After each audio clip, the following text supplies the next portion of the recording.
Ang tek, saya-saya. Malamang may extend ulit ang kontrata natin.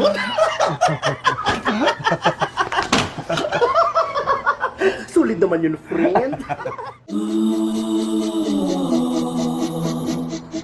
Ganito naman talagang buhay natin dito, diba? Walang guarantee. Pero yung sukuan. Buhay OFW nga naman. Okay naman medical mo, di ba? Di ka rin ba na-extend? Baka sadyang ayaw nila kay Bart Simpson. Ate, malapit na matapos yung bahay natin. Tignan mo, 5 floors na. Gusto ko na talaga mag-birthday sa Pilipinas kasama yung pamilya ko. Matapos naman na yung bahay na pinapagawa ko eh. Hindi. Hindi ito yung bahay namin.